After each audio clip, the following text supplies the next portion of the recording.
صوبه میاشتې مخکې ایم ایس زموږ ټرانسفر کړي او سیکرټري صاحب نه دغه ایلیګل ټرانسفر شوی زموږ 13-14 پروګرام هغې باندې موږ سټې اخیستې وه سټې آرډر چې موږ اخیستی دی نو موږ ته هلته نه آرډر شوی دی چې تاسو خپله ډیوټي کنټینیو کړئ موږ خپل رایولز ایم ایس ته هم ورکړي دي او موږ چې دی سیکرټریټ ته هم ورکړي دي چې ایس او ټي صاحب موږ د سیکرټریټ آفس نه موږ ته ویلي شوي چې تاسو ځای خپله ډیوټي کنټینیو کړئ څو پورې چې دا پروسس کېږي دا ځکه چې دا لانګ پروسس دی او ډي ایس لیټیګیشن له وځي او دا هغه نو بیا به ټول نه چې راځي بیا به سیکرټري چې دی دا انډورسمنټ کوي موږ دلته هاسپټل کې خپل رایول ورکړی دی 2 ورځې بعد موږ ته د ډي ایچ کیو 400 نه فون راغلو د اکاونټ سپرنټنډنټ صاحب الطاف صاحب موږ ته فون وکړو چې تاسو چې رایول ورکړ تاسو لا پوره ډیوټیانې ولې نه راځئ راشئ خپله ډیوټي جوین کړئ ایم ایس ایم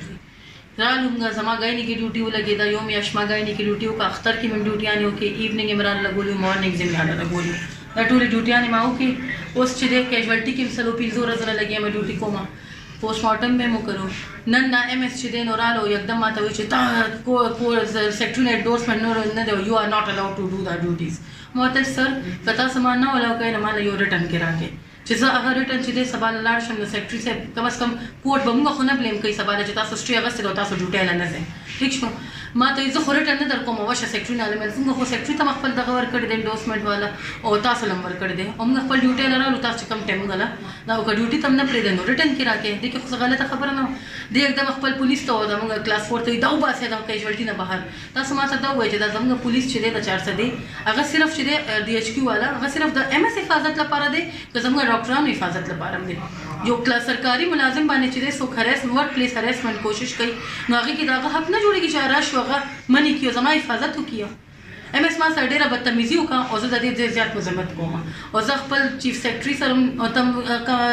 ریکویسټ کوم هیلث منسټر ته هم کوم هیلث سیکرټري ته هم کوم ټول منسټرانو ته زما دا درخواست دی چې کایندلي د یو ښځې سره چې بدتمیزي کېږي هر چا مور او خور لرئ کم از کم راشي او دنه دومره تپوس خو وکړئ که نه دې نه مخکې یو بلې ډاکټر سره هم د بدتمیزي کړې وه او بیا یې پرشرایز کړه او هغې چې د خپل غلې شوه 2 نرسانو سره یې بدتمیزي کړې وه نن یې ما سره وکړه سبا نور چا سره هم کولی شي مریضانو سره هم کولی شي بلکې کوي هم په څوک پې اواز نه اوچتوي ولې چې هغه دې پرشرایز کوي چې که چا زما خلاف څه خبره وکړه زه به د هغوی ټرانسفر وکړم څنګه چې به دا ټول ټرانسفر کړی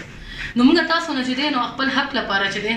درخواست کوو چې تاسو راشئ په دې کې بېشکه یو انکوایري کېنوئ او پولیس نه هم زما ډېره زیاته ګیله ده چې هغه ما سره بدتمیزي وکړه او پولیس دومره مو نه ویلی چې سر تاسو چې دی نو فیمیل سره داسې بدتمیزي نه شئ کولی هغه هم په ورک پلیس کې نو زما نه لاس ته موبایل د کولو کوشش وکړو